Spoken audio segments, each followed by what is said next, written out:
text or something like that.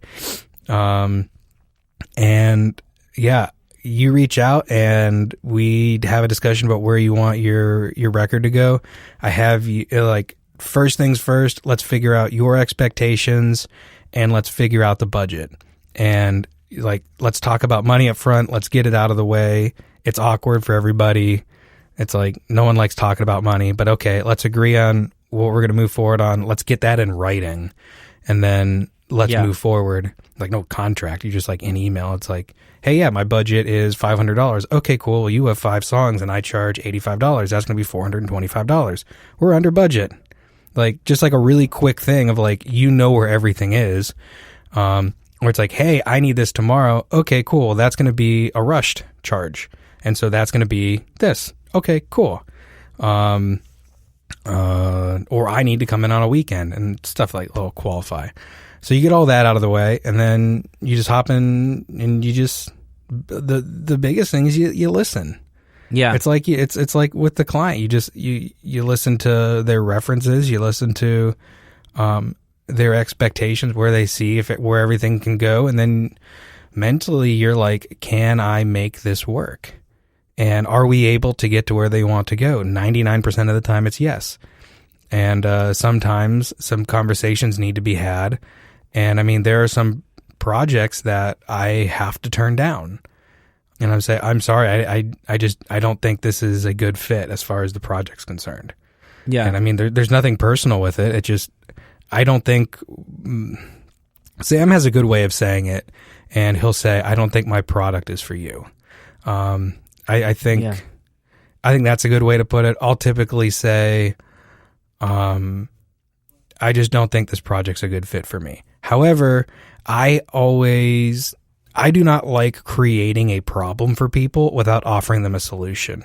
So if there's an issue, I'm going to give you a list of at least 2 or 3 other mastering engineers that I trust who may be interested in this. And there are like certain things that I don't work on. So because I get in here so early, and it has nothing to do with the genre, but because I get in here so early, I don't work on metal.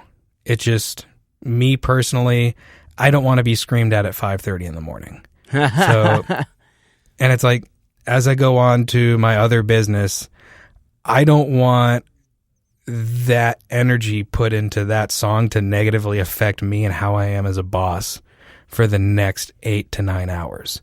And then go back to that. And so, just for the audience, in case they don't know, Matt has a second business that his mastering studio is located in, and he kind of has these crazy long days where he starts and finishes the days as a mastering engineer, and in between, he's the boss and owner of a company. So just a little the brief, mastering engineer is that's definitely a fun bookend to each part of the day. That's awesome. So they're crazy long days, but I mean, I really wouldn't have it any other way. I don't really burn out. The only time I burn out is if I get lazy on the weekends and I'm like, I'm going to sleep until 8 this day, or I'm going to sleep until like 7 and, or like 9 and, and then like trying to wake up at like 5:30 or 5 on a Monday morning can be a touch brutal, and then be like sharp enough to master something. So it's like, I may need like, and I've found like ways to wake up that are just like beyond like the normal. And it's been a very interesting and fun process. It's like non-caffeine related ways to wake up, which is, oh, wow. Yeah. It's just been like kind of an interesting journey. Like I'll get like instead of a mug of coffee, I'll get like the coldest water I can find. And it like literally, like you can feel it waking up like everything in you. A cold glass of water in the morning, you feel like going through your veins basically, you know? Yeah, like it's crazy. It like wakes up your digestive system. You hear like your stomach gurgling, like, whoa, what is this? And that. And then like once everything's woken up, then you get your cup of coffee. And I don't know what it does after. But like it's like I've experimented with espresso and all that stuff. Like I have like all those machines. But yeah, cold cup of water does it. A few push-ups in the morning, that'll get you going. Yeah, I kind of play with like a handful of ways to wake up. So it's been a definite interesting journey, but I don't really get burnt out just because I really like doing both of them. I would probably like to move the studio to the house one day. I think it'd be fun to be around for breakfast, like with my little guy and with my wife. That's like the only thing I really want. Is I want to be home like for breakfast, especially like we're expecting like a little girl in July. So oh it's wow, like, congrats. Thank you. So to be home is like she grows up and our little guy grows up, and for breakfast, that's kind of important to me. So to be able to like come and go with that ease. I mean, don't get me wrong, I'm only like a 15-minute drive down the road, so it's not super far, but it's like inconvenient enough. Yeah, sure. So I mean, I recently just moved my studio into my home for completely unrelated reasons to this pandemic. And luckily before this pandemic, we're all like cooped up, and I could tell you that working from home has its benefits, but it also has its disadvantages. It's kind of a mixed bag. You know what I mean? Do you get like the distractions of like kids coming in and stuff like that, or what's like a negative? Well, like prepare me a little bit. Well, I don't want to talk about myself too much on this episode, but I'm interested in you. We're going to flip this around. We're interviewing you today, Ben. No, please, no. Well, when my son and my wife are home, like occasionally, my wife will just bring my son into the room, and I might be working on something, and then it's like, okay, dad time. You know what I mean? Like, now he's home every day. I'm basically dadding full time. Like we're parenting full time, and then when we have like, I'll give my wife some time to work, and she'll give me some time to work, and then I'll dip in the evening now. But this is like pandemic schedule, so it's not like the usual situation. But like we're all home all the time, so I really haven't gotten very much work done at all.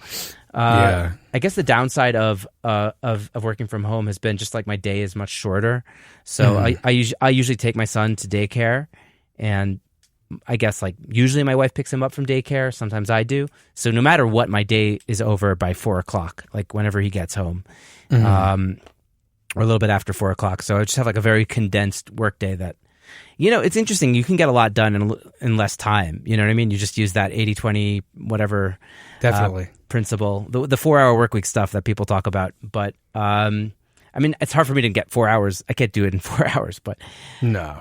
But it's just like my day is tighter, and there's just less boundaries, I guess. And I do have my own I'm like pretty good at my own boundaries usually. Like obviously not during the pandemic time, but like during a regular week, I'm not really coming in here so much at night unless I'm doing a podcast with somebody in America or whatever.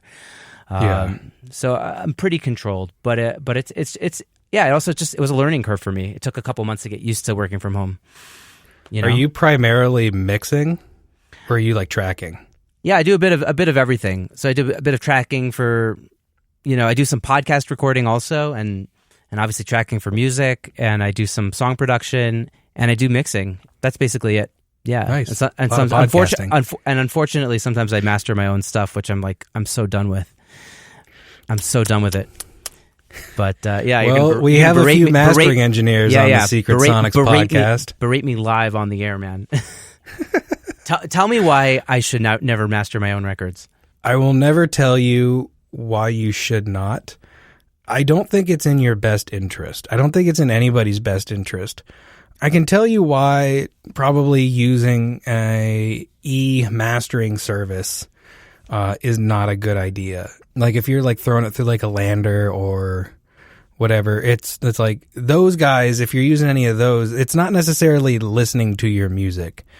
And there's a very important thing that a mastering engineer does. And if I had to describe what a mastering engineer does, is they essentially are the engineer of the first impression.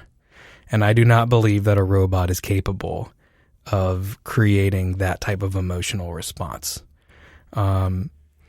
Do I think that you are capable of creating that type of emotional response from a mix that you personally did, or a song that you've taken from infancy up to like needing mastering? Sure, you can probably get there.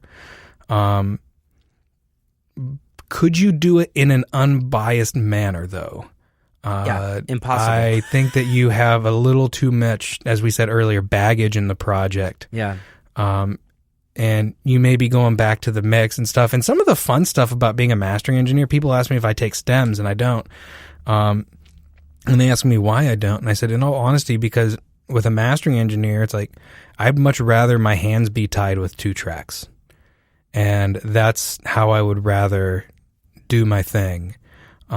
I'd rather have a left channel and a right channel. And if I want to take that into a mid channel and a side channel, I can do that. But for the most part, I'd like to have my handset. It's kind of like the old, like the tape machine thing. It's like sometimes you got some of the most creative things by having some of the most restricting conditions. I mean, yeah, you have like, what was like I don't know if the Beatles invented it, but when you had like the whole window edits and you would take the overheads from the drums and you'd cut out that little piece of track and you would take it and then you would reverse it, throw it in there. So now you have like the reverse cymbals, like the like the reverse cymbal sound, like the so like all the stuff that they're like known for. I think the second time I got it right. The first time I didn't get it right. That's like the whole thing, like with me for the client, like put him on the spot. It's like, yeah, sing this part of the song. Make this weird effect that was made in the 1970s on a tape machine with your mouth. It was the Beatles, it was the 60s, man.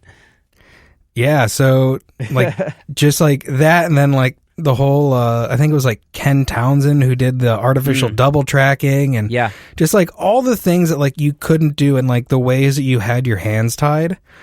Sometimes that's a good thing from a creative way, because I mean all innovation is like born out of like this desire and like a lack of like ability to get there. And it's like anytime you're going to innovate, that's generally going to be the motivator. Yeah. Innovation will be born out of restriction. So I love that. Yeah. As with mastering, I only like stereo stuff. So I mean, I'll take mono stuff, but send me a right channel, send me a left channel, and that's really all I want. I don't want the whole baggage of mixing things and hey, can you make this drum sound better? It's like, yeah, but that's the mixer show. Yeah, it's like I don't want to step on anyone's toes. It's like like the last time I got a song I sent out to mastering, the mastering engineer actually asked for 3 stems, and I was bummed about it because I didn't want to send stems because that kind of messes up with your mix, right? Because the way the things hit the compressors are going to be different now. Like, you know, I had like stereo bus compressors, and he wanted like everything, vocals and bass, and I was like, ended up doing a nice job. After revision, I had to do one revision because he way overdid it on the bass. But then it sounded good. But it was just like, I'm not like offended or anything. I just like, a mix is supposed to be a mix and a master is supposed to be a master. You know what I mean? Like in my mind, it's like you take the stereo mix and then you take it up a notch. Like, I don't know. Anytime I see a situation like that, just because of like how my brain works, I always like try to find the heart behind why somebody does something that they do. So my question is, why are they doing that? Not from a judging standpoint, but like, what has happened in the past to make them now request that? So is it something to where like, people are not mixing as much with subwoofers, and so they can only monitor their low end down to like essentially the accuracy range of their speaker. And I mean, you can crank up the volume on your speaker and you can technically monitor lower harmonically, but I mean, you're going to have that added in distortion. It's like, you're not going to monitor accurately at 40. You might have 80 that's screaming at you and that cone's moving, and then harmonically through your room, and then probably just through your speaker, you're going to have a little bit of harmonic jumbly mess down around 40. And then if it's really loud, you might even have some down at 20. Like as you like skip the octaves down. So I don't know. That's always been my question. Like why, like what is the heart behind why somebody's doing what they're doing? So interesting. It's a very interesting request for a mastering engineer, but I mean, to each his own. Yeah. Hope you did a good job. Yeah, totally. So let's continue on, I guess, a little bit with your mastering workflow. Like, so how do you deliver the files? Like, how does that work? So after like I do all my communication with everyone, it's like we figure out where things need to go. And in general, I try to use the least invasive ways to do things. I mean, sometimes you get some things that may be a little sonically challenged, and so you may need to make a little bit more broad and sweeping moves than others. And I mean, you can have something like a piece of gear like the Massive Passive that like you get this sucker hot and cooking, and I mean, you can just about remix something that like that might need a little bit of help. Or you can take a very transparent approach, and it's like anything with like,